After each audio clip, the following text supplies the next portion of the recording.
Hi, Catch-Up Crew. Hi, Trish. Andrada, how's your day been? Pretty good. I think I was off from work so I could sleep in, which was great. And I got lost in a bookshop and came out with 10 books. Nice. Do we get a book show and tell? Sure, I need to get my bag. But yeah, while I was lost in the shop, I also forgot that I was waiting for a call from the GP to talk about potentially getting referred to talk about ADHD, which happened in the middle of the bookshop. And it was kind of okay. Like, it's going in the direction that I wanted it to, but also the doctor was kind of maybe overly cautious and trying to set expectations, which is such understandable. But she was a bit like, this could also be nothing. That a lot of people have similar symptoms. And I'm like, I feel like you're not quite hearing me.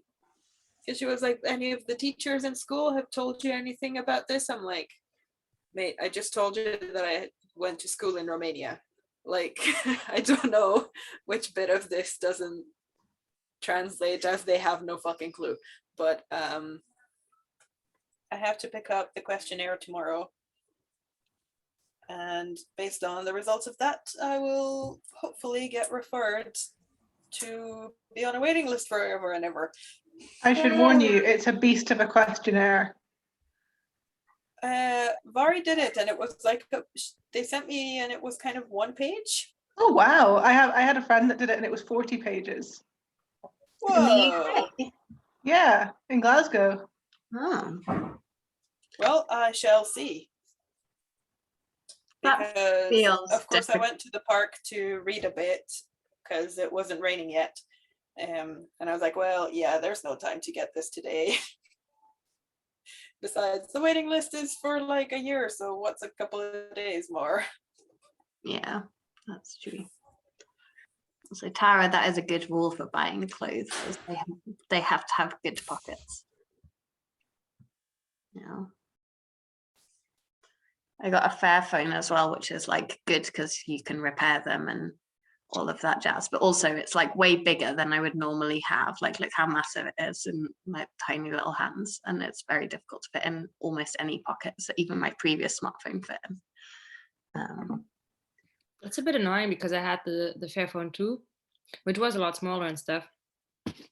But then the whole thing with like the repairing and stuff, like you would hope that would continue to be a thing, but they now just like discontinue the parts of the Fairphone 2. So it's like, that's really annoying. That was the whole point. That sucks. Yeah. So now I'm like, and mine hasn't worked properly, my Fairphone 2, right? For like years. I mean, for a while I kept using it, but it just, I would not get any mobile signal. So I basically only use it on Wi-Fi. And yeah, but also like not something that I could fix. And yeah, now it's just lying around, and at some point I need to, I don't know, sell it for parts, I guess, on eBay. But yeah, I had hoped for more. I hope that like yeah, if that happens I'll be super disappointed, because the whole point is that it's not that. So I've had it about 18 months. Exactly. So I had it like yeah, I mean, the Fairphones are quite expensive, so I bought it, and I think maybe for like 2 years it worked well, and then after that it just like started to slowly not work in so many different ways. And I did like change the bottom module, I think like twice, and once I had the whole phone replaced actually because it broke down that badly. But now like in total it lasted me about as long as any other smartphone I had before. So, but it was a lot more expensive, and okay, it's still like fair like more fairly traded than otherwise and so on. But you'd still hope it was yeah better. Yeah, that I much prefer like a smaller smartphone, but it became increasingly harder to even get a smaller one. Yeah, Raj has like a whole list of phones that are small enough so that you can use it just with one hand, like where you can reach all of the buttons with one hand. And yeah, like he literally has like a list, so it's of like the best phones that have like the right size for one hand, and so like this one. But it is getting more and more difficult, and it's really sad. I love the size of like the older iPhones. That seems like tiny but quite powerful. But yeah, even the iPhones are now like massive. A shame. Yeah, I had to buy the phone which I own now secondhand because I couldn't actually buy any that were new that were small. Yeah, that was my other option. And then I got this for Christmas. So, the 2019 Christmas. And it is good, but I do have to use like two hands pretty much. Like I can't do very much on it one-handed. Which I guess is kind of annoying. It always feels really precarious, like I'm gonna drop it if I do anything with it one-handed. Oh, Katie, you have to do the thing.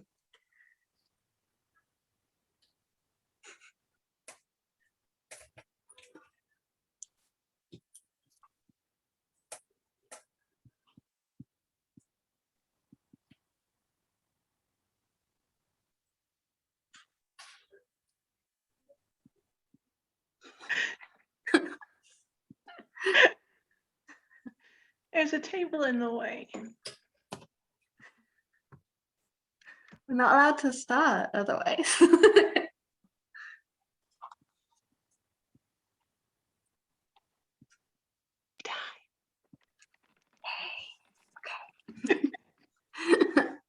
I thought we were going to have to get someone else to be Katie when you're here. All right, so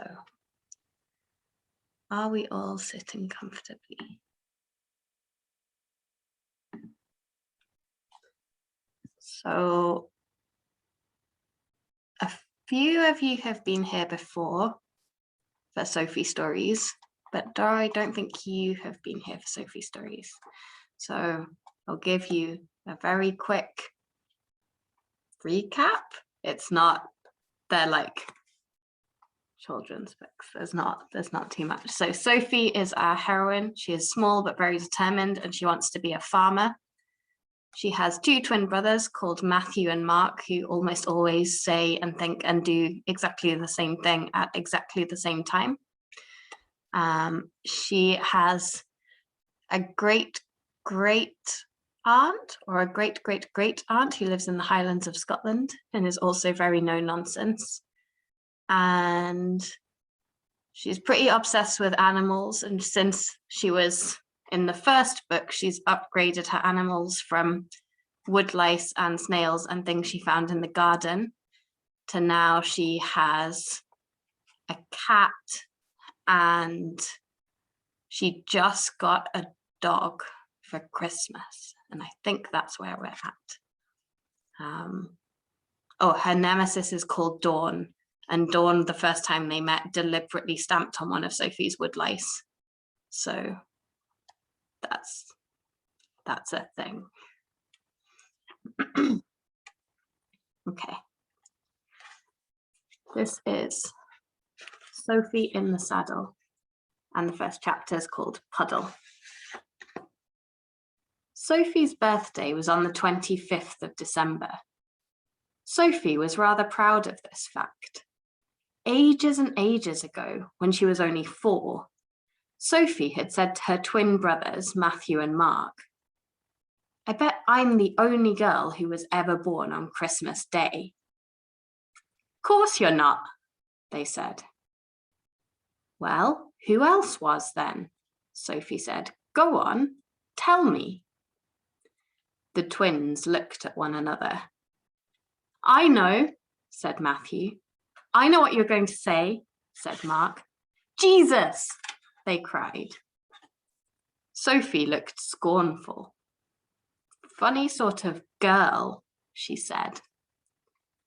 She plodded off to ask her mother and father, but they said that thousands of babies were born every day of the year, including Christmas Day. So there must be lots of other little girls who share your birthday, her mother said. I bet I'm the only one who's going to be a lady farmer, said Sophie. Well, that narrows it down a bit, said her father. But I expect there are quite a number who share your ambition. What's an ambition? Something you are determined to do. Sophie, though small, was very determined, and she was not going to lose this argument.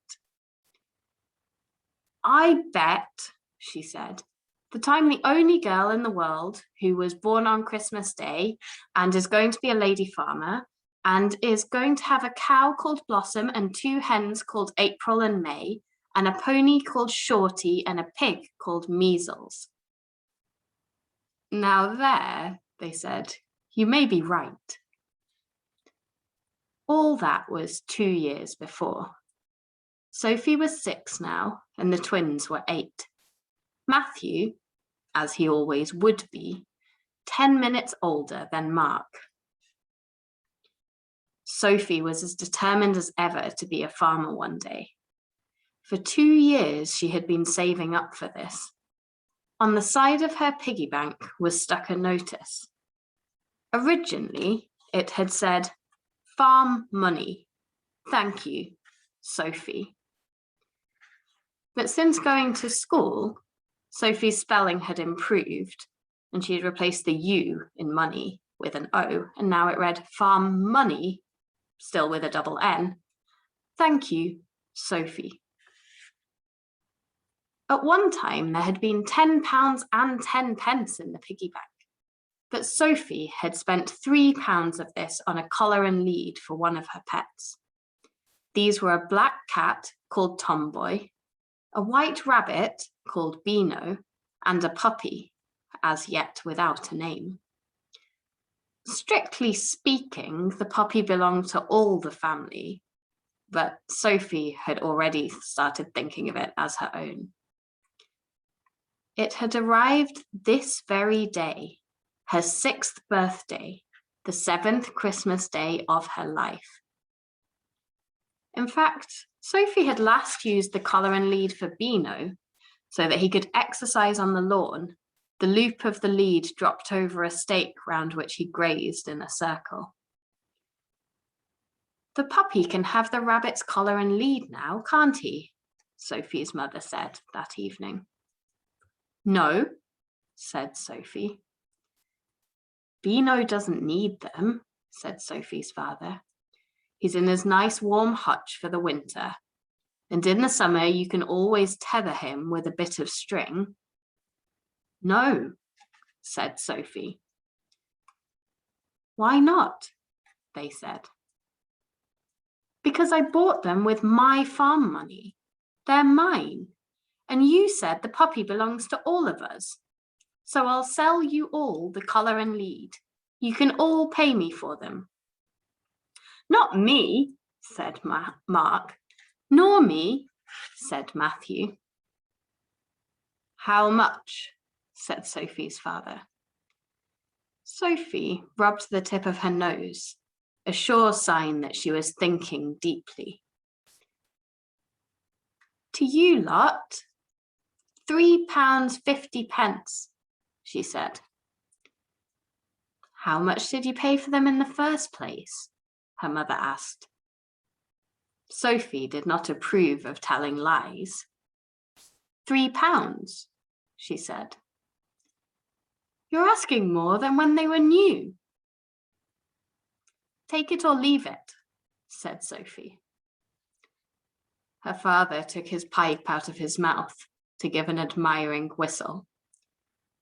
Quite the businesswoman, he said. I can just see you at market. You'll drive a hard bargain. I shan't, said Sophie. I shall drive a Land Rover. She sat on the floor beside the Christmas tree, the new puppy in her lap. He was a little terrier, white except for a black patch over his right eye. You haven't got a name, my dear, she said. We could call him Pirate, her father said. Why? Because he's got a black patch over one eye. Or just Patch, said Sophie's mother. Call him Mark, said Matthew. Or Matthew, said Mark, and they both giggled. You know what you are, said Sophie. Yes, they said, for they knew only too well what an angry Sophie always called them. We're mouldy, stupid, and assive, they chanted, and they rolled about laughing. You're ignorant, you are, said Sophie. Ignorant, you mean, they said. That too, said Sophie. She put the puppy down and stood up and plodded off, shoulders hunched, the picture of disapproval. Come on now, Sophie, said her mother. You choose a name. After all, it was you who liked this puppy best, her father said. Andrew's dad told me. Sophie's friend Andrew was a farmer's son, and their terrier, Lucy, was the mother of the nameless puppy. Sophie turned round. Can we call him whatever I choose? She said. If you like. Promise? Oh, all right. At that moment, the puppy plodded off into a corner of the room. Here, it squatted down and did a little pool on the carpet. Look at that, cried the twins. Sophie rubbed the tip of her nose. That's it, she said. What? Said her parents. What he's done. It's given me an idea for a name. What? Said everybody. Puddle, said Sophie. Let's call him Puddle. Sophie, said her mother. Ugh, said her brothers. Give a dog a bad name, said her father. You promised, said Sophie. So, Puddle he was. Next chapter. Jolly Brave. Apart from that first mistake, Puddle did not live up to his name. By the time Sophie and the boys went back to school after the Christmas holidays, he was pretty well house-trained. This was largely due to Sophie's efforts. She watched Puddle like a hawk, and the moment he seemed restless or showed any sign of being about to lower himself towards the floor, she scooped him up and put him out in the garden. All this in turn was thanks to Sophie's Aunt Al. Aunt Al was really the children's great-great-aunt, but she was also Sophie's great-great friend. She was nearly 82 years old, but extremely young at heart, and she lived in the Highlands, a mysterious-sounding land, Sophie always thought, from which the inhabitants peered down at the rest of the world far below.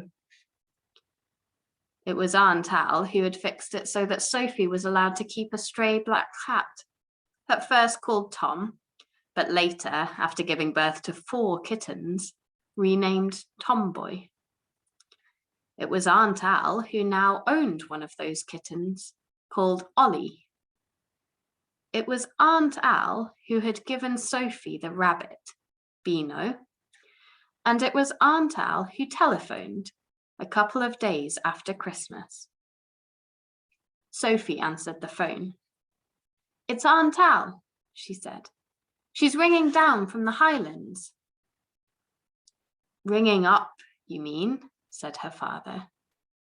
Sophie sighed. Oh, Daddy, she said. Sophie, in common with her great-great-aunt, liked to speak her mind, but she was wary of telling her father that he was mouldy, stupid, and assive. But really, how could you ring up from the top of the Highlands?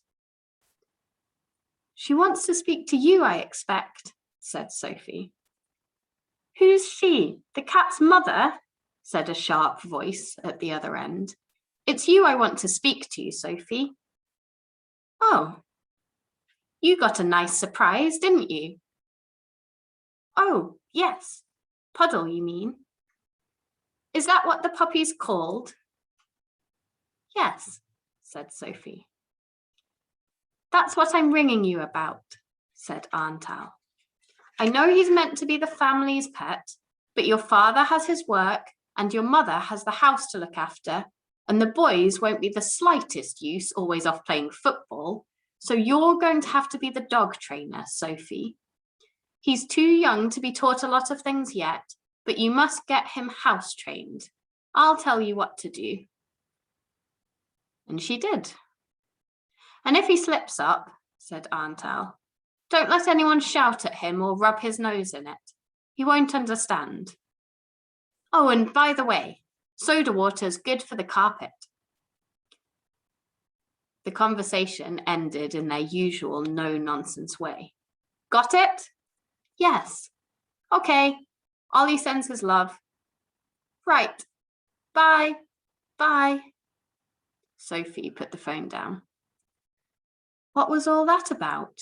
Asked her mother. Sophie did not answer directly.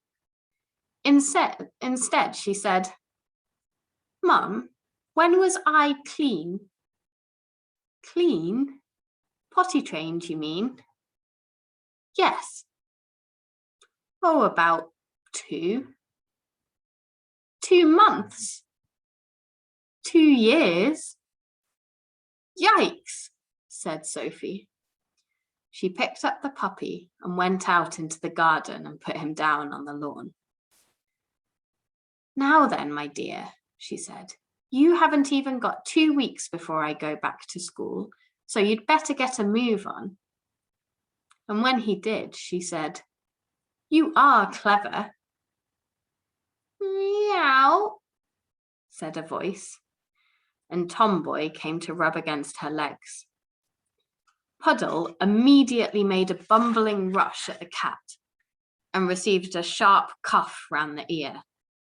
Meow, said Tomboy, or that's what it sounded like, and stalked off. Come and see Beano, Sophie said. He won't hurt you. Beano lived in a large hut in the potting shed, where once, when younger, Sophie had kept her flocks and herds of woodlice, worms, centipedes, earwigs, slugs, and snails. He was a large white rabbit with floppy ears and pink eyes and a whiffly nose. He had never been in the least afraid of Tomboy. And now, when Sophie opened the hutch door and put him down on the floor beside the puppy, he thumped with his hind legs and gave such a threatening growl that Puddle's small tail went between his legs. Nobody loves you, my dear, Sophie said, except your trainer. By the end of the school holidays, Puddle had learnt a lot. Not to do things or chew things in the house, not to tangle with cats or rabbits, to answer his name, to walk after a fashion on a lead beside Sophie, wearing Beano's old blue collar. Sophie got up early on the first day of the new term and dressed, grey pleated skirt, grey shirt, striped tie, maroon cardigan. At first, she had hated her school uniform, but now she was used to it, and by the time she'd attended to all her animals, no one would have guessed that her clothes had been clean a mere half hour before. Her dark hair looked, as always, as though she had just come through a hedge backwards. Looking forward to school, Sophie? Her father said at breakfast. Sort of, Sophie said. She quite liked school and was interested in some of the things they taught her. It was just a pity that there were no farming lessons, nor did they allow you to bring pets. You will look after Puddle properly, Mum, won't you? She said. Of course I will. He's still only amateur, you see. Amateur? Yes, you know, young. Oh, you mean immature, her mother said. An infant, said Matthew. Like Sophie, said Mark. For Sophie, of course, was still in the infants class, while the twins were juniors. And all her little friends, said Matthew. Like Duncan, said Mark. Duncan was a small, fat boy whom Sophie had once considered employing as a farm worker at some time in the future. He's a Wally, said Sophie. And Dawn, said Matthew. Yuck, said Sophie. Dawn was a pretty little girl with golden hair done in bunches. Sophie had often been tempted to give her a bunch of fives. They did not get on. And Andrew, said Mark. Sophie fancies Andrew, they giggled. Sophie's face darkened, but before she could utter her usual comment, her father said, Wonder if they've sold the other 5 pups? Sophie forgot about her brother's teasing and looked thoughtful. Suppose there was just one left, she said. All alone? No, Sophie, said her father firmly. We are not having any more animals in this house. That evening, Sophie lay in the bath, playing with a very lifelike rubber frog. Puddle sat on the bath mat, whining. Perhaps on account of his name, he seemed to love water. He liked to jump in any pools left lying after the rain, and he longed to join Sophie in the bath. School had been much as Sophie had expected. Dawn was just as yucky. Duncan was just as much of a Wally. Andrew was just as nice, and they still didn't give farming lessons. Lucy's other puppies had all been sold, Andrew told her, but he had asked her and Puddle to tea next Saturday, which was nice. Or rather, Sophie had told Andrew to ask his mother to ask them, which she did. Sophie squeezed the rubber frog's stomach, and it let out a loud squeak, much to Puddle's excitement. Her mother came into the bathroom in time to hear Sophie say, This is a frog, and he's amphigoras. He's amphibious. Amphibious, her mother said. That's what I said, replied Sophie, launching the frog back into the water. Wish I could swim, she said. Can you swim? She said to Andrew next Saturday as they went on a tour of the farmyard, Andrew leading, Sophie plodding behind, Puddle following. Yes, of course I can, said Andrew, his stock answer. If Sophie had asked whether he could fly, the reply would probably have been the same. I'm a brilliant swimmer, I am, he said. Matthew and Mark can swim like fishes, Sophie said, but I can't. Just then, they came upon the duck pond. It was a large duck pond, and round its rim, a number of ducks were standing and preening their feathers. At the sight of them, Puddle ran forwards, yapping with excitement, and the ducks, quacking with dismay, took to the water. Puddle leapt in after them. He'll be drowned, shouted Sophie, and she jumped in after Puddle. Andrew's father, attracted by all the noise, arrived in time to see a remarkable scene. On the bank, Andrew was rolling about, laughing fit to bust. In the pond, the puppy was swimming round and round with an expert doggy paddle in pursuit of the ducks. Sophie was standing waist deep in the filthy water. Yuck, she cried. I'm stuck in the duck muck. Andrew's dad pulled me out, Sophie said later at home. You didn't half stink, said Mark. You still do, said Matthew. The first time you went to that farm, Sophie's mother said, you fell in a cow pat. Why ever did you jump in the duck pond? Her father said. I thought Puddle would drown, Sophie said. I didn't know he could swim. But you can't, and it might have been deep. I didn't think of that, Sophie said. Matthew and Mark looked at their small but determined sister. Then they looked at one another. Then, with one voice, they said, You were jolly brave. Sophie grinned. Was I? She said. One thing's certain, said her father. It's high time you learned to swim. And before the end of the summer term, too, her mother said. Why? Said Sophie. Because we're all going on holiday to the seaside this year. Yikes, cried Sophie. All of us? Yes. Tomboy? No. Beano? No. Sophie put on her most determined face. If Puddle can't go, she said, I'm not coming. If you learn to swim properly, her father said, then Puddle can come.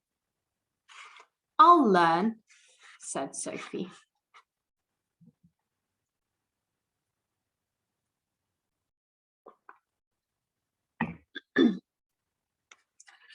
Next chapter, a nasty shock.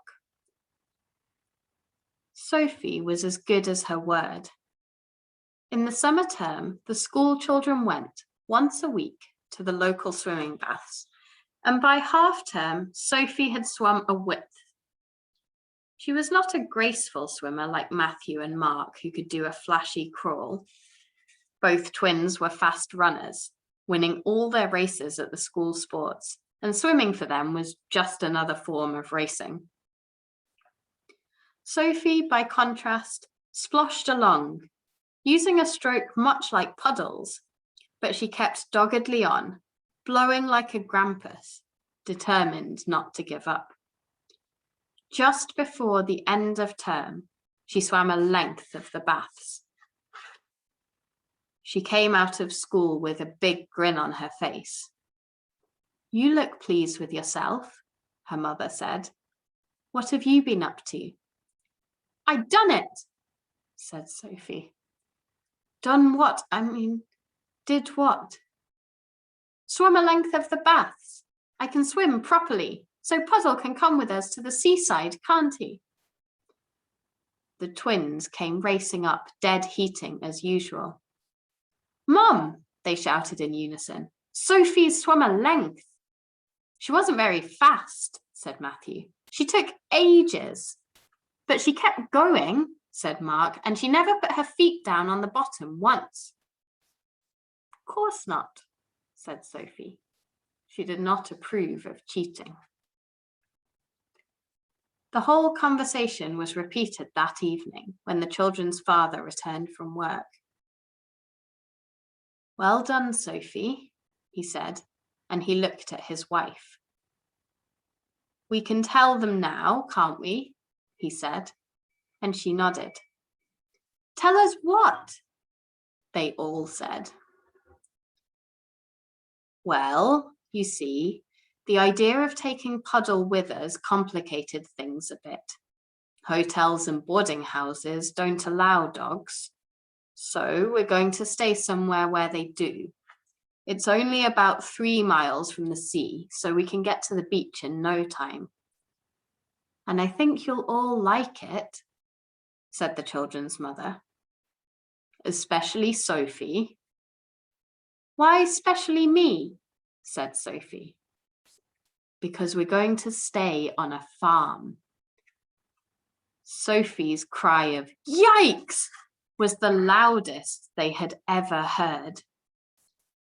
When her parents came to say goodnight to her that evening, she was lying in bed, looking at pictures on her bedroom wall. The 4 pictures drawn by her mother of Blossom, of April and May, of Shorty, and of Measles. Will they have spotty pigs on this farm? She said. Don't know. Perhaps. It says they have all sorts of different animals. Cows? Probably. And hens? Sure to. And Shetland ponies? Don't know about Shetlands. They've got ponies for riding. Yikes, said Sophie very softly. I could ride. You'll have to learn how to properly, they said. I'll learn, said Sophie. The final days of the summer term dragged by, but at last came the magic moment when the car was loaded and the family and Puddle were ready to set off for Cornwall and the sea. Don't forget my wellies, Sophie had said when they were packing. Wellies? On the beach? On the farm, Sophie said. Tomboy and Beano were to be looked after by a kind neighbour during the 2 weeks' holiday. Sophie had given strict instructions about their welfare. There's plenty of hay and rabbit mixture for Beano, she said. And what sort of bread do you have? Wholemeal, said the neighbour. Why? He likes that, Sophie said. The crusts. If you could spare some now and then, lightly toasted. Tomboy was to have the run of the kitchen via the cat flap. But, said Sophie, she is to have water to drink, not milk, it makes her fat, but she can have as much tinned cat food as she wants. Won't that make her fat? Said the neighbour. No, said Sophie.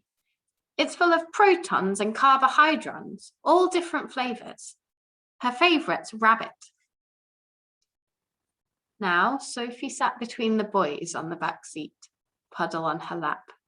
He was 9 months old now and as well trained as small terriers ever can be, which isn't very well as a rule. He would walk on a lead without pulling, and come when called and sit when told, but the command stay didn't mean much to him since he always liked to be on the go. He'll love the sea, won't he? Said Sophie. We all shall, I hope, said her mother, especially if this fine weather keeps up.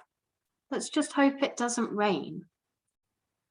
Farmers need rain, said Sophie. Not while we're on holiday, they don't, said her father.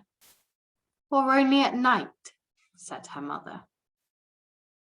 It was a long drive, and it was almost dark by the time they arrived, too late to think of going to a beach that day. But the farmer and his wife were very welcoming, and they had a daughter of about Sophie's age, called Jo. When she was introduced, Sophie eyed Jo with some suspicion, for she was quite a pretty girl, not unlike the dreaded Dawn to look at.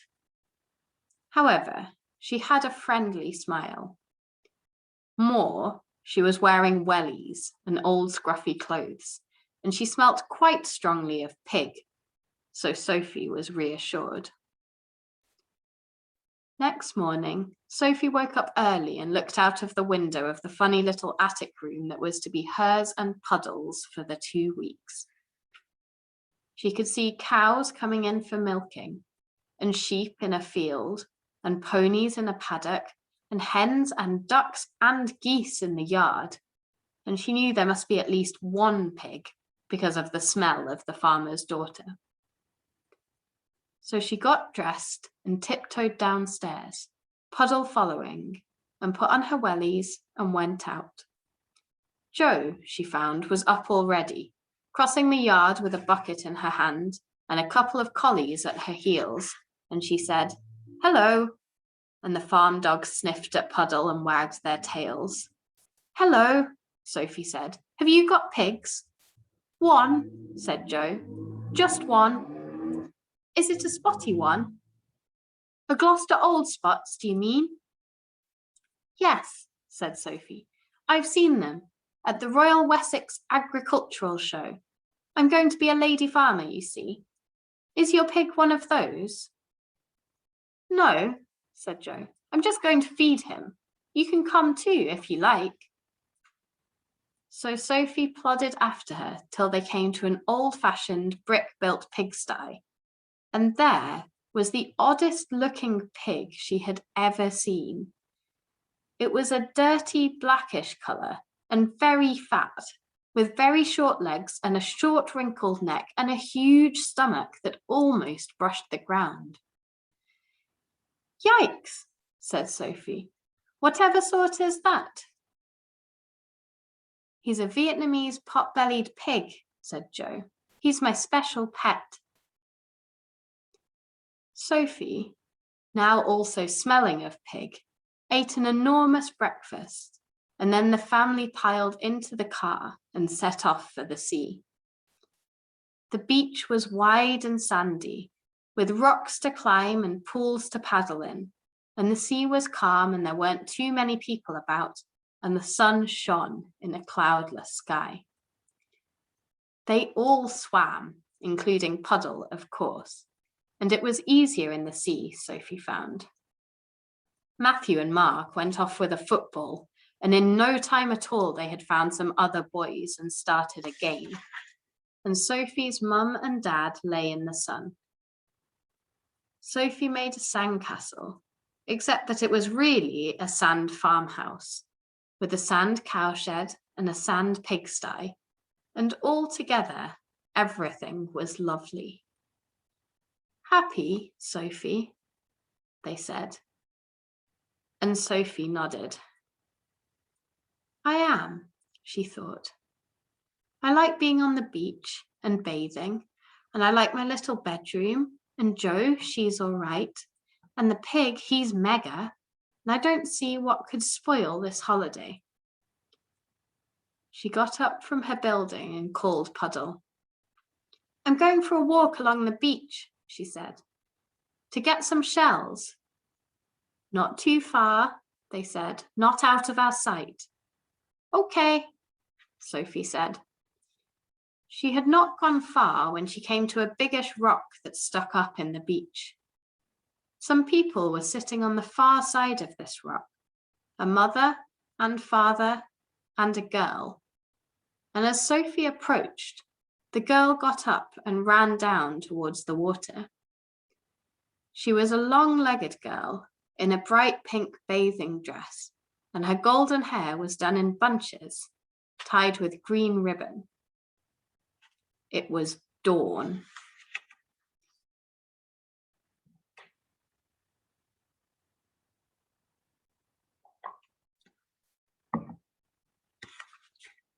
Bumblebee. Sophie plodded back with a face like thunder.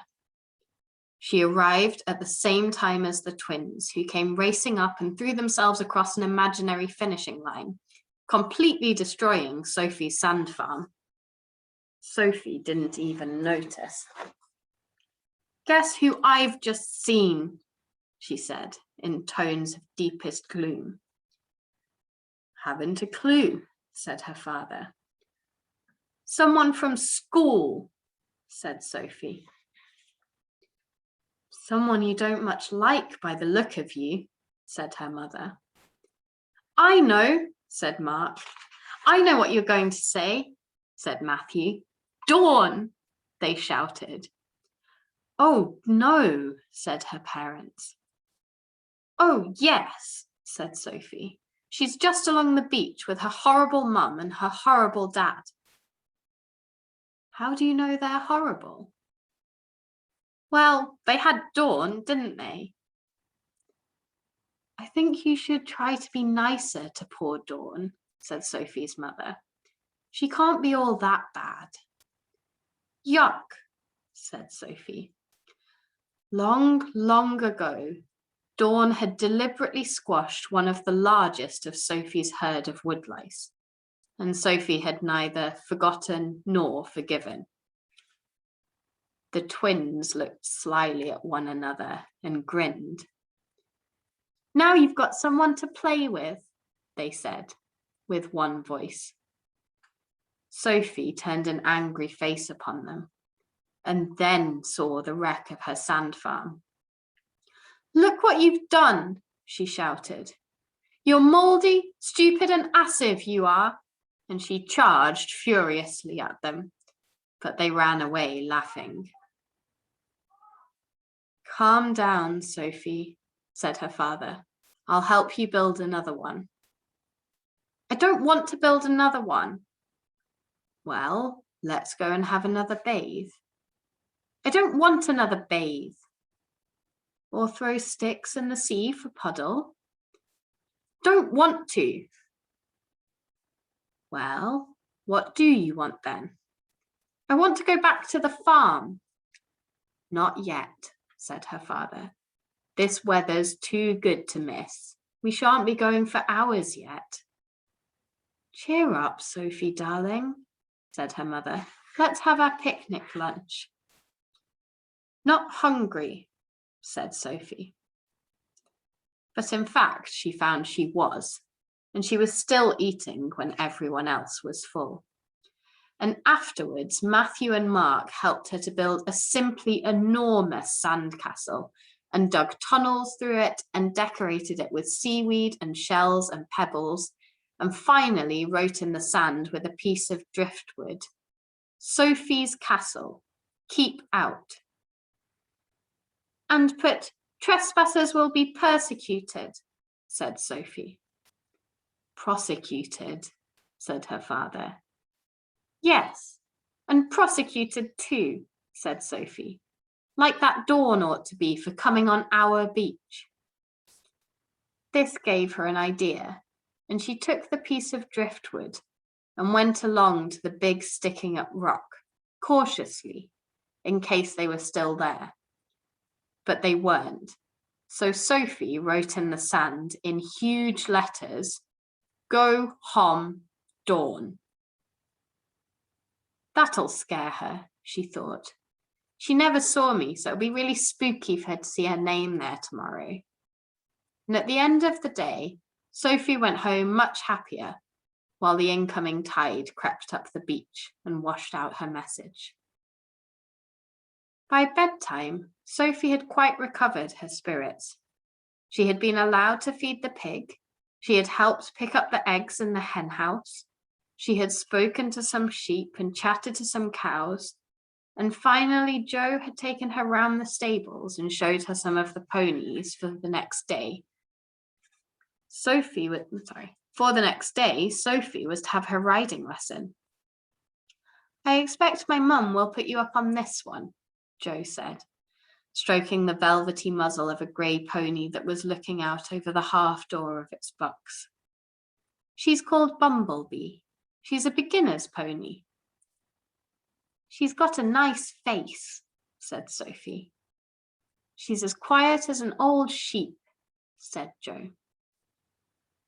She's as quiet as an old sheep, said Joe's mother, the next morning as she saddled up Bumblebee. Sophie's father and the twins had gone to the beach, while her mother stayed behind to watch the first lesson. Only one thing Bumblebee doesn't like, said the farmer's wife, and that's pigs, which is one reason we don't keep any apart from that ugly old creature of Joe's. Why doesn't she like pigs? Asked Sophie. A person who didn't like pigs would be foolish, she thought. So perhaps this was a foolish horse. Some horses are funny about things, the farmer's wife said. We had a pony that was frightened stiff of the local bus. Go mad he would if the bus came along. and another that hated going through gateways. Bumblebee, she can't stand pigs.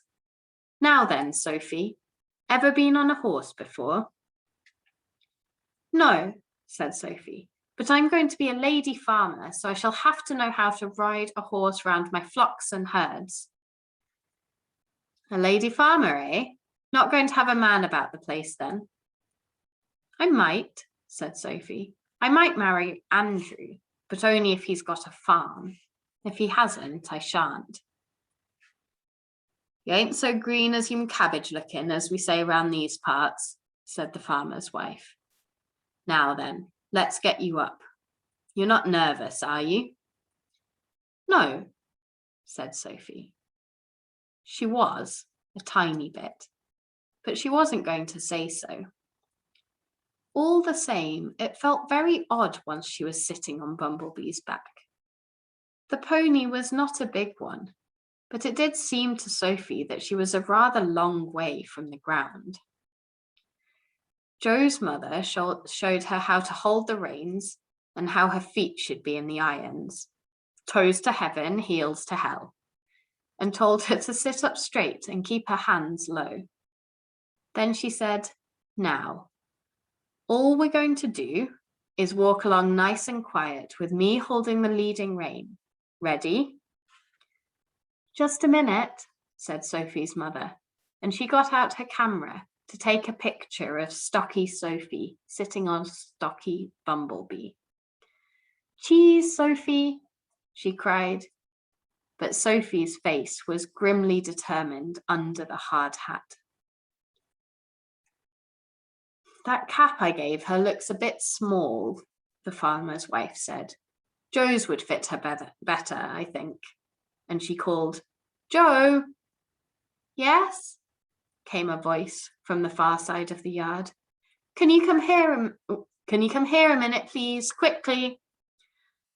Joe was in the pigsty, scratching the bristly back of her Vietnamese pot-bellied pet, who had lowered himself a few inches to lie blissfully on his fat stomach. Stay there, she said. Shan't be half a tick. And she ran out of the sty. She pulled the door to, but did not bother to latch it. Slowly, it swung open again. The procession had only just started out.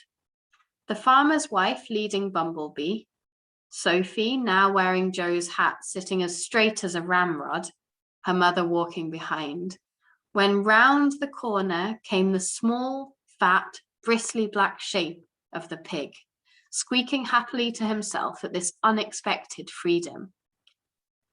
Bumblebee let out a shrill neigh of horror and shied violently, and Sophie came off with a thump. Her mother rushed to her. It's all right, darling, she said. Don't cry. I'm not, said Sophie. Sophie did not approve of crying. Get that pig of yours out of here, Joe, shouted the farmer's wife angrily. And to Sophie she said, have you hurt yourself? No, said Sophie. She had, a tiny bit, but she wasn't going to say so.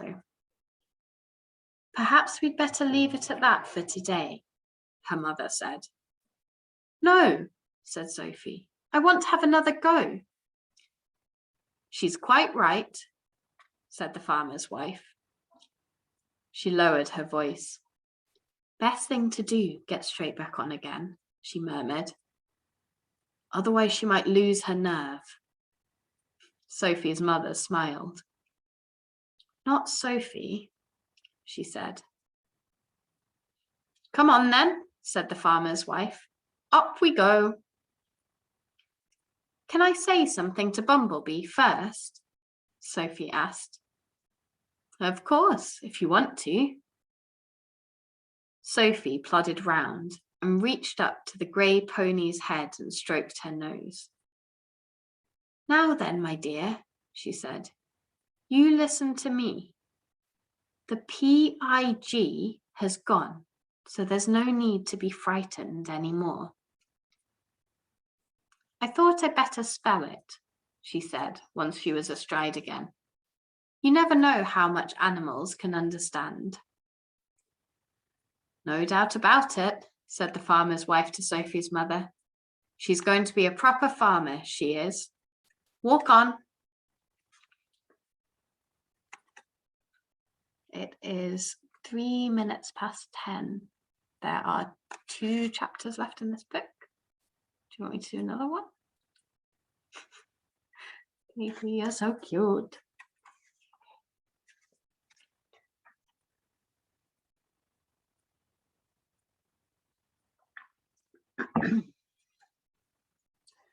The rescue.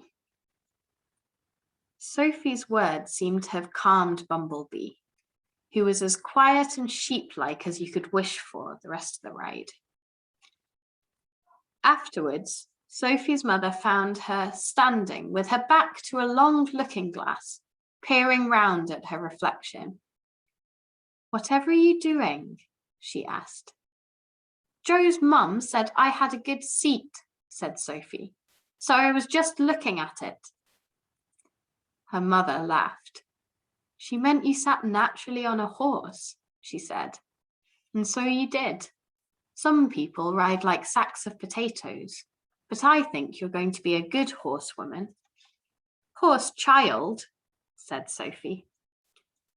"How did you get on?" her father said when he came back. "I got off," said Sophie. "She fell off," said her mother, "but she got straight back on again." "That's my girl," said Sophie's father. "Small you may be, but determined you certainly are." After that, the holiday developed a pattern. Sophie had her riding lessons first thing after breakfast, and then they all spent the day together on the beach. At first, Sophie had tried to persuade them to go to a different, dawn-free beach, but they said no, this was the nicest and the nearest, and anyway, with a bit of luck, Dawn and her parents might go somewhere else.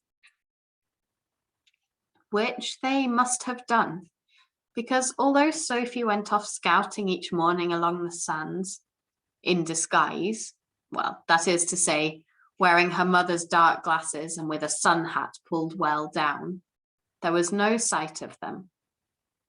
"She must have read my notice," said Sophie to Puddle. Puddle was blissfully happy. Everything about the holiday suited him down to the ground. At night, he slept in Sophie's room, supposedly in his basket, but actually on her bed.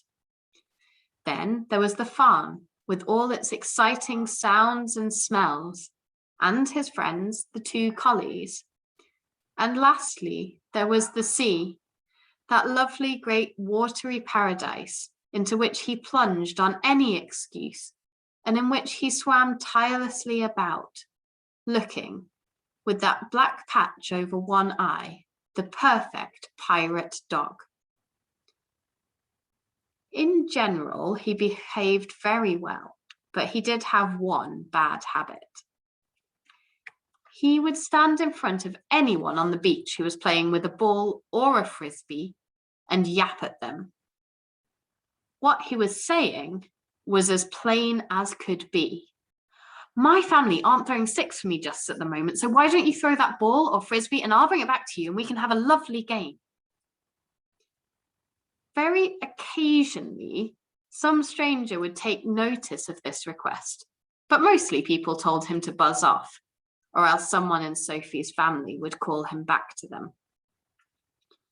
But one morning, in the second week of the holiday, Puddle had wandered a little further than usual along the beach, when he came upon a girl in a bright pink bathing dress, with golden hair done in bunches, tied with green ribbon. Dawn was sitting on the sand, midway between the big sticking-up rock where her parents were and the sea. She was playing with a Cindy doll that was almost a miniature of herself, bunches and all, and Puddle rushed up to her with a volley of barks that said, "Chuck it for me.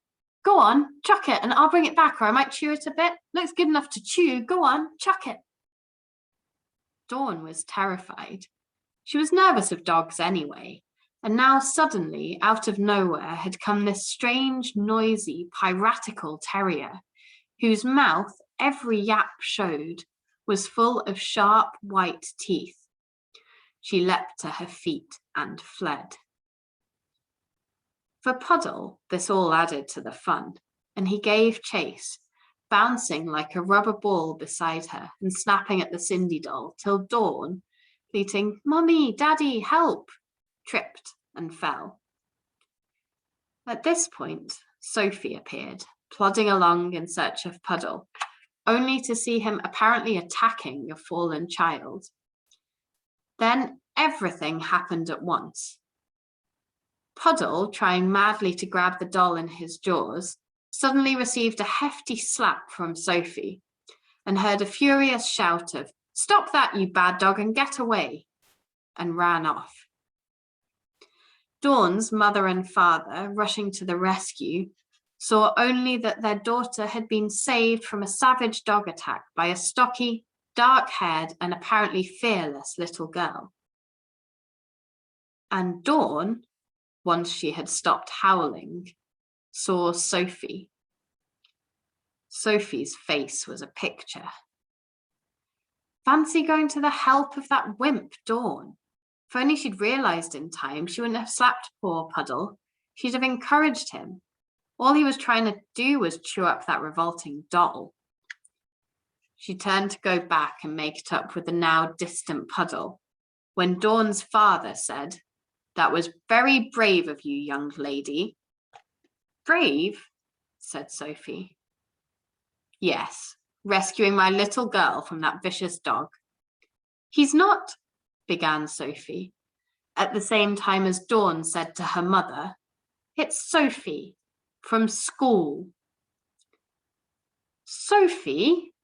said Dawn's mother in horrified tones, remembering their first meeting when, after the squashing of the woodlouse, Sophie had taken Dawn's toy pony Twinkletoes and solemnly jumped up and down on it until it was a dirty squashed lump. "From the same school, are you?" said Dawn's father. "Well, well, it's a small world. Fancy you two friends meeting so far from home." "She's not," began Dawn and Sophie at the same time. But Dawn's father, who obviously liked the sound of his own voice, continued. "Now then, young lady, we're very grateful to you for what you did.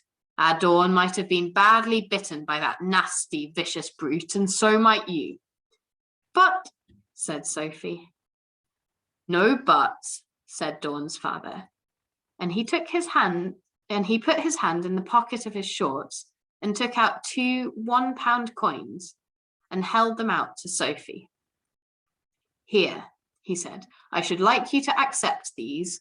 They'll buy you a few ice creams. And once again, many thanks for what you did." "Yes, thank you," said Dawn's mother, rather unwillingly. "Dawn, what do you say to Sophie?" "Thank you," said Dawn, very unwillingly. Sophie took the coins. She opened her mouth and then shut it again. Then she said, "Thanks," and plodded off. Afterwards, everybody fell about laughing when she told them what had happened. "Dawn's father gave you 2 quid, cried Matthew. "For rescuing her from Puddle," cried Mark. "But surely he wasn't trying to bite her," said Sophie's mother. "No, he was trying to get her beastly doll." "Tell us again," said her father, "what they called him." "A nasty, vicious brute," said Sophie. She cuddled Puddle. "You're a very good boy," she said, "and I'm sorry I slapped you." "Talk about getting money under false pretenses," said her father. "You really should have told him that he was your dog." "He isn't. He's ours." "Well, ours then." "I tried," said Sophie, "but they wouldn't listen. So I thought, well, that's another £2 for my farm money. Every little helps. As the old lady said, added Matthew, when she peed in the sea, ended Mark.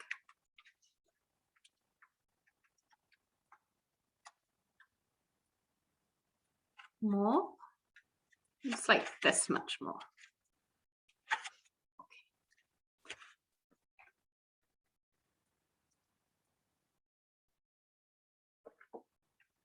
A red letter day. The next day was wet, so they drove to the nearest large town. They went into a big department store, partly to get out of the rain, partly, even if they didn't buy anything, to have something to eat and drink in its cafe, and partly because the children liked riding up and down on the escalators. Not surprisingly, Sophie's method of travel was not the same as the twins.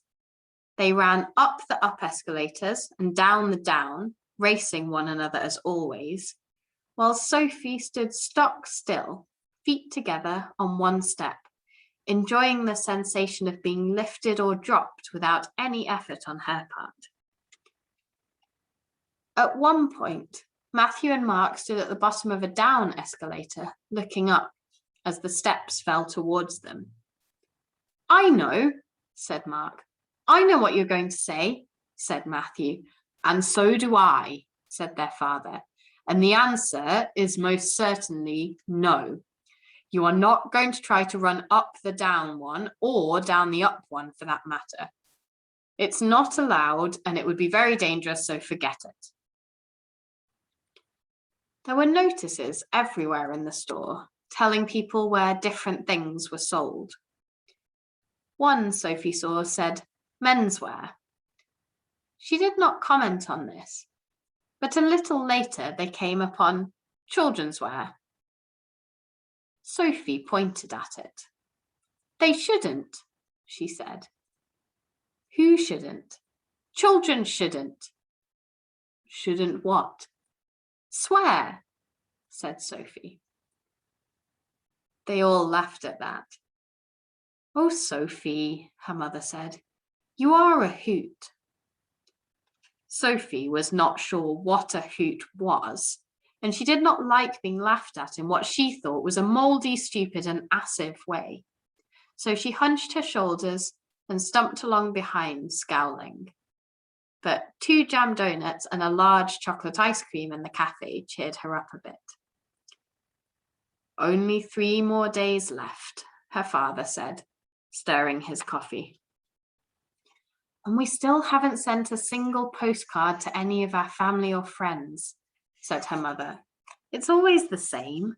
We never remember until we're almost home again. So then they went to the stationery department and chose their own cards. Sophie was looking for 2, one to send to Aunt Al up on top of the Highlands, and one to send to Tomboy and Beano at home. Aunt Al's was easy. Sophie found a picture of a big black cat that she was sure must be the spitting image of Ollie. But it was more difficult to find a card that would suit both her own cat and Beano. At last she did. It was a picture of a field mouse, which Tomboy would like, sitting amongst some nice green grass, which Beano would like. Back at the farm, she wrote them. On the one for Tomboy and Beano, she just put, love from Sophie. No use putting a lot of stuff on it, she said. After all, they can't read. With Aunt Al's, she took more trouble. We are staying on a farm, and I am having riding lessons, and I love them, and tomorrow I'm going to learn to jump. Lots of love to you and Ollie from Sophie. Sophie's riding lessons had gone very well. Free from the menace of the pig, Bumblebee had behaved perfectly, and soon there had been no further need of the leading rein. Sophie had learned to stop and start and steer the grey pony, and to rise to the trot, and had even managed a general controlled canter. But she wanted more. she saw Jo, an experienced horse child, take her own pony, Nipper, over the course of jumps set out round the paddock, and Jo made it look so easy. Can I have a jump? She asked Jo's mother. It's early days for that, I think, Sophie, Jo's mother said. Perhaps next year, if you come again, which I hope you will. Sophie looked so downcast that Jo's mother said, Perhaps tomorrow we'll let you have a try at a very little jump. That tomorrow had been the rainy day, but at the end of it, Sophie went to bed thinking that next morning she would not just ride round, but actually leap over an obstacle. Like a swallow, she said to Puddle, because I have a natural seat, and when I grow up, I'm going to be a very good horsewoman, and I shall probably win badminton. If Puddle could have understood and answered this, he would probably have said, Oh yeah, and I'll be supreme champion at crufts. But as it was, he just jumped up on the bed and they went to sleep. Sophie's father usually settled down with his pipe and a newspaper during the hour's riding lesson after breakfast, while the twins kicked a football about on the farmhouse lawn. But on this day, Sophie wasn't having that. You've all got to come and watch this morning, she said. I'm going to jump Bumblebee. Jump over her, do you mean? Said Matthew. Jump on top of her like you jumped on Dawn's twinkle toes, said Mark. Don't tease, boys, said their mother. You'll be surprised how well Sophie's riding has come on. They were too. They all came, Jo and her father as well, and watched as Jo's mother put Sophie and Bumblebee through their paces. Isn't it odd, said Sophie's father to his wife. No one could say that Sophie was exactly graceful on the ground or athletic like the boys. She's more of a plodder. Yet she looks really good on that pony. Not only did Sophie look good, she performed perfectly. To be sure, the first jump she was asked to tackle was just a pole laid on the ground, which Bumblebee hopped over, but Sophie looked as proud as if it had been a 5-barred gate. And then Jo's mum put the pole up on some bricks so that it was a foot off the ground, and they jumped it beautifully, and everybody clapped. You were really good, Sophie, said her father afterwards. Not as good as Jo is. Well, she's been at it much longer. She's lucky, Jo is, Sophie said. Living on a farm, you mean? Yes, but specifically having a pony of her own. Daddy, do you think? No, Sophie, love, said her father. You have a cat and a rabbit and 1/5 of a dog, but you are not having a pony. Okay, said Sophie. I just thought I'd ask. The last morning of the seaside holiday came, and a beautiful one it was. They had had good weather all along except for the one wet day, but this one was perfect. Hot but not too hot, and cloudless with a nice breeze off a sunlit sea. Sophie had her final riding lesson and jumped Bumblebee over a pole that was a good 2 feet off the ground. Then they drove down to the beach and bathed and played and had a lovely picnic, and never saw hide nor hair of Dawn. And to cap it all, in the afternoon, Sophie's father hired a boat, and a nice old Cornish fisherman took them out into the bay, and Puddle jumped overboard and had to be rescued. They put out some lines for mackerel, but didn't catch anything, which Sophie was glad about. Partly this was because she thought it must be very painful to have a little hook in your mouth, and partly because she was worried that they might catch a pilchard, which, in tomato sauce, was her most unfavourite food. And afterwards, when the old fisherman put them ashore, He shook hands with everyone in turn. When he came to Sophie, he said, "And how old be you, my dear?"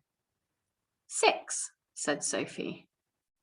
The old fisherman smiled down at her. "Next summer," he said, "when you do come back to Cornwall, you'll be growed up like a runner bean." Afterwards, Sophie said, "Shall we come back next summer?" "Let's," said the twins. "We might," said their mother. "We'll see," said their father. The next morning, while the car was being packed up, Sophie went round with Joe to say goodbye to the cows and the sheep and the hens and the ducks and the geese, and to the pig and to Nipper and the other horses and ponies, and last of all to Bumblebee. "Goodbye, my dear," she said to the grey pony. "Be good and keep away from that pig, and I'll see you in a year." "It's an awful long time to wait," she said to Joe. "Isn't there a riding school near where you live?" Joe said. "I expect so," said Sophie. "Well, you ought to go on with your lessons. You're going to be good, Mum says so. Then next year you'd be able to ride really well and go over all these jumps. You could ride my Nipper if you like." "Gosh, thanks," said Sophie. "But I've only got £12.60 farm money, and riding lessons are sure to be expensive." "Ask your mum and dad." "They'll say, 'Wait till next summer.'" "Riding lessons are expensive," they said when Sophie asked them. "Wait till next summer."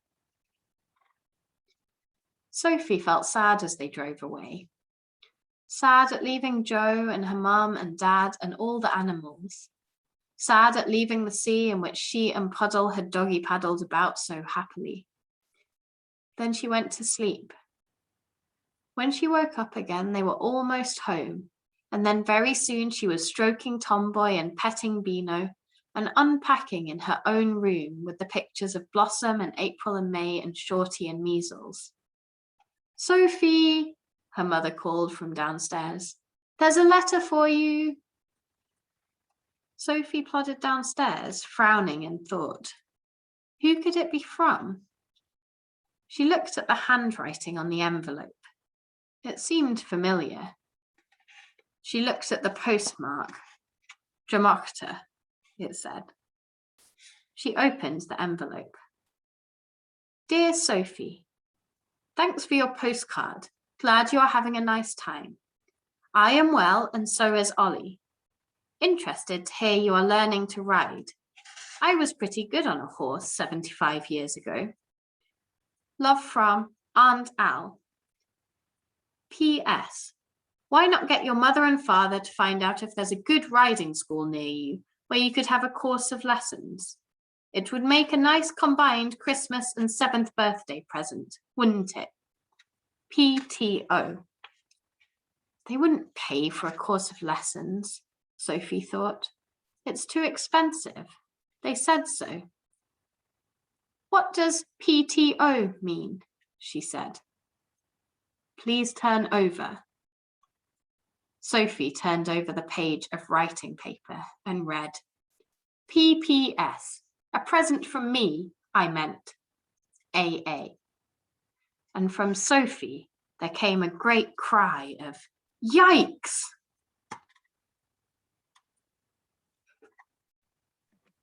That was wonderful. Thank you, Bina. You are welcome.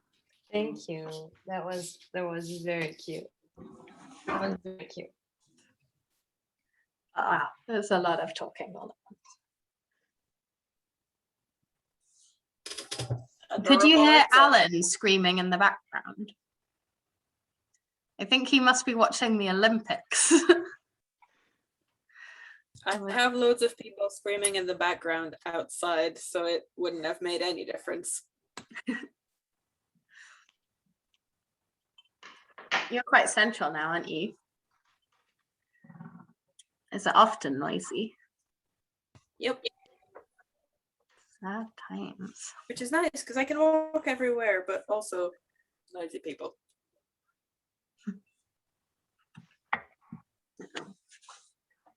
I got all my seams done and I'm just doing my hem.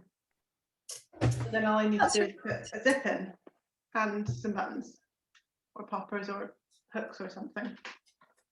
Nice. That's that's so far. You've got so far. Yeah. Well, I've had 2 evenings already, one cutting everything out and one pinning everything together and one drafting the pattern. So Cutting out, like, cutting out is my least favorite bit of sewing. It just feels like you haven't achieved anything, but it takes ages. And it's the thing that I don't know how they have time to do it on the sewing bee and the like short, tiny time period that they have to make anything. Like, I know, right? Like make a whole dress in 5 hours. no, from like, and cutting it out and everything. Just, I sometimes wonder if everything's a mess on the inside. Like, surely there's no, like, you don't finish off any seams neatly or do anything nice on the inside if you've only got that long. they do on some of the earlier series. I haven't watched the later ones. But on the earlier ones, they certainly look to see if they finish the seams properly. Well, Tara, I did think Kind of of that did. when I was reading it. Tara for Catch Up Crew said from very early on in the story, if any of you do ever have a baby, you can do almost the same with babies as with puppies for toilet training.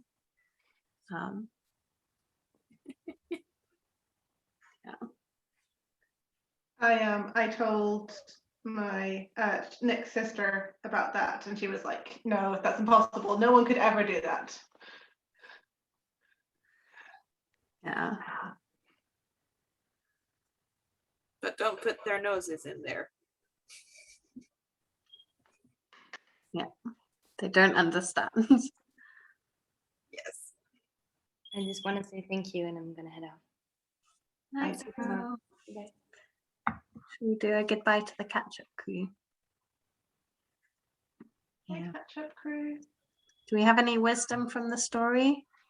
Maybe that's the wisdom. Maybe the wisdom is you can do the same with babies as you can with puppies, but don't rub their noses in Sounds sensible to me. it. Hi, Catch Up Crew. We love you. Bye.